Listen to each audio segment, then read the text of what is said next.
Vamos lá então. Questões FAPEC. Número 1. Sem examinar as evidências no laboratório, eles investigam o comportamento dos criminosos nas cenas dos crimes, bem como onde eles vivem ou trabalham, para descobrir como eles pensam. O que acontece? Vamos ver aqui, deixa eu marcar para meu tempo aqui. Vejamos, ó. Ele quer a oração subordinada como eles pensam. E sim, a conjunção como, ela pode ter uma ideia causal, desde que apareça assim, ó. Por exemplo, tá? Como está calor, como está calor, irei à praia. Irei à praia.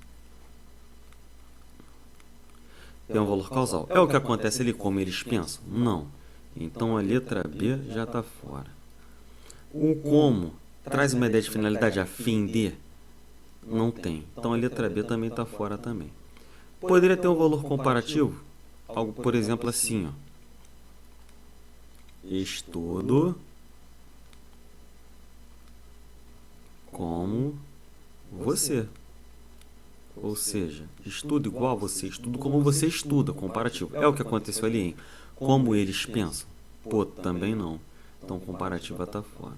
Conformativa, algo parecido com isso, ó. Estudo como você ensinara, por exemplo. Ensinara, conforme você ensinara. Conforme, como igual a conforme, é conformativo. É o que acontece ali?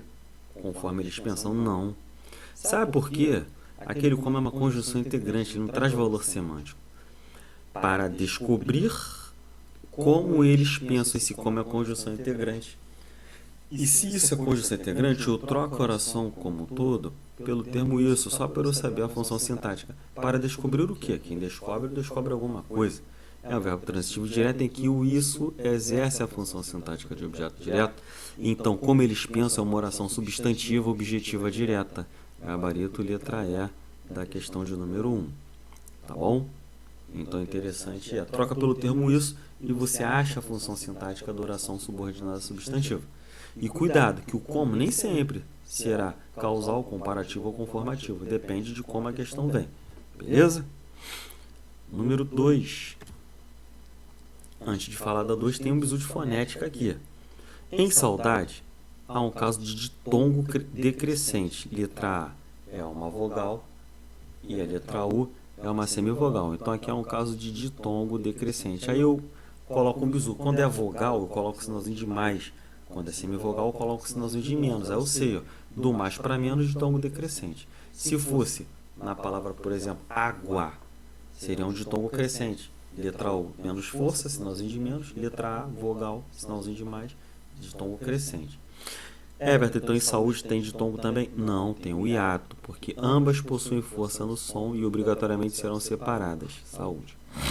Em quais nós temos um tritongo, porque o semivogal. A sempre é vogal, hein?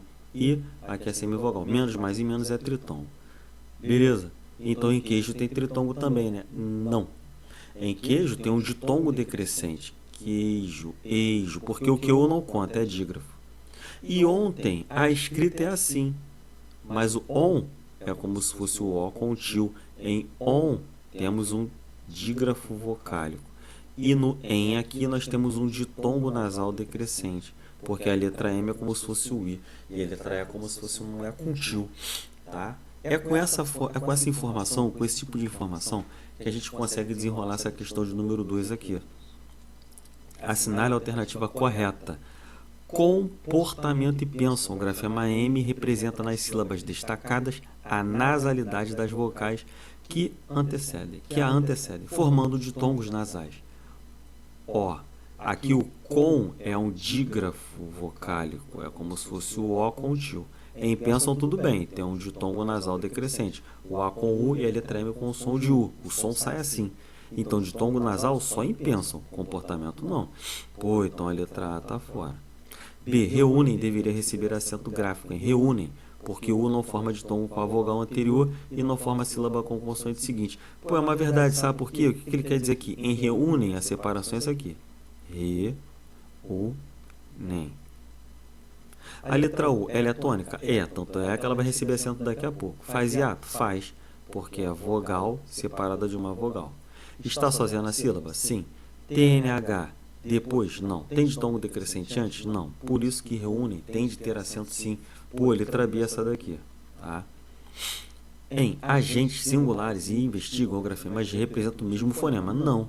O agentes é o fonema J. Singulares e investigam o fonema G. Então o fonema é diferente, o som é diferente. Enquanto quântico e sequência, que o apresenta dígrafo? Não, porque o som do U aparece. Enquanto o som do U aparece, quântico, o som do U aparece. Sequência, o som do U aparece. Então também não está legal, não. Tá?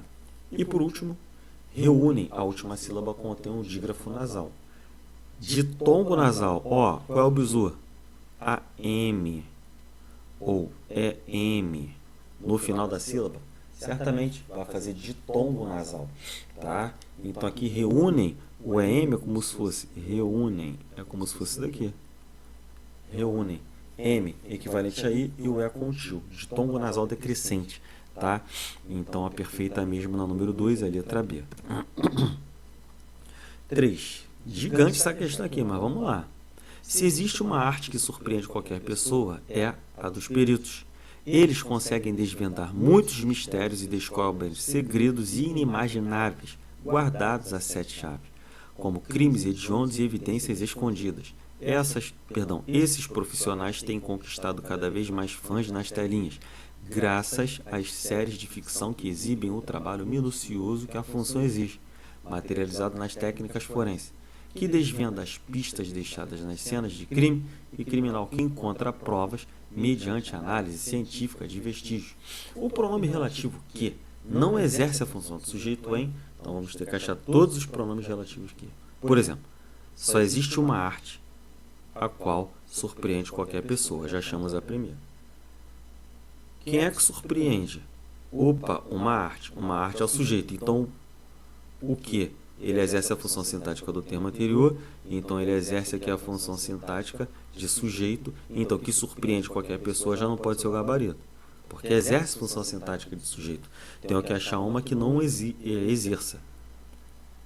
Eles conseguem desvendar muitos mistérios e descobrem segredos inimagináveis guardados a 7 chaves, como crimes hediondos e evidências escondidas.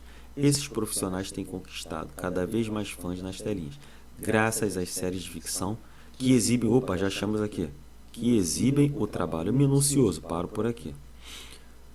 O que é que exibem o trabalho minucioso? As séries de ficção. Então esse que é um sujeito também. Não podemos marcar que exibem o trabalho minucioso. Cadê? Aqui, ó, já está fora a letra E. Que a função exige. A qual função exige? Outra aqui, ó. Agora, o que é que exige? A função. Sujeito à função. A função exige o quê? Trabalho minucioso. Pô, agora esse que aqui é um objeto direto. Então, o que a função exige é o gabarito, porque o pronome relativo dele não exerce função de sujeito, e sim de objeto direto. Mas vamos continuar? Que exibem o trabalho minucioso que a função exige. A função exige. Que encontra provas. Quem é que encontra provas? A função. Então, esse que exerce função sintática do sujeito. Né? E pulei, né? Aqui, vendo aqui, ó. Que desvenda as pistas. O que é que desvenda? A função. Exerce a função sintática do sujeito referente à palavra função. O que encontra também. O que não exerce a função é o que. Aqui, que acompanha a oração adjetiva, que a função exige. O que é que exige? A função. Exige o que? O trabalho minucioso. O que? Um objeto direto. Por letra A, essa questão de número 3. 4.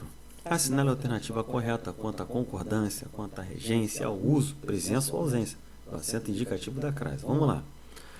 O perito juntou uma petição requisitando todos os documentos que entendeu necessário ao juiz. Primeira coisa, os documentos que entendeu necessários. Teve um problema de concordância nominal aqui.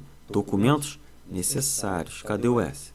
Que procedeu? Proceder no sentido de dar continuidade é verbo transitivo indireto. Então, procedeu aqui aos devidos processos. Então, as devidas intimações era para estar com crase, não tá. Letra A está cheia de erro. B.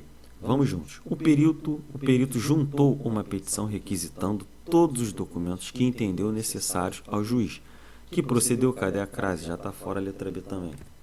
C. Visando aqui. Deixa eu ver. Aí.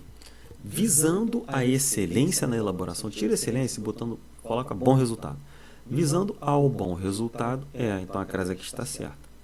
Visando a excelência na elaboração de um laudo, é necessário seguir rigorosamente alguns passos e reunir argumentos suficientes para corroborar. Bastante equivalente a suficiente varia, um adjetivo, né, para corroborar os fatos narrados e os elementos descritos. Caramba, nessa aqui a letra C está legal. É o gabarito, não tem problema nenhum. Achamos problema em A e em B. C não achamos problema. Vamos achar agora o problema da letra D. A computação forense é ainda um ramo pouco conhecido, de modo que existe poucos profissionais. Existe o quê? Poucos profissionais. Então, existem poucos profissionais habilitados e muito trabalho a fazer. Cheio de erro aqui. Além disso, existe o quê? Vários fatores. Então, existem vários fatores que se implica, o verbo implicar não existe preposição em, e se implica a. Tá bom? Tô cheio de problema aí. A perícia forense computacional é definida como ciência multidisciplinar, ao qual aplica técnicas investigativas para determinar análise e evidências. Vamos que vamos, diretamente dos outros tipos de perícias forenses conhecidos. A análise forense computacional implica em. Aqui é o verbo implicar, no sentido de acarretar, não pede preposição em, e não interpretativo. Sim, é perfeita a letra C, gabarito da questão de número 7. Quando essa questão que na prova, caraca, você achou o primeiro erro, já está fora já do seu cardápio, né? Parece que é difícil, mas não é. Vamos lá. Questão de número 5. Na minha vila, as mulheres sonhavam com vestidos novos para saírem. Que vila é essa? A única vila do mundo. Esse termo faz menção à vila, por estar isolado por vírgula, é um aposto explicativo, e é verdade, aposto da minha vila. É o aposto do termo, na minha vila. Número 5, de boa, hein?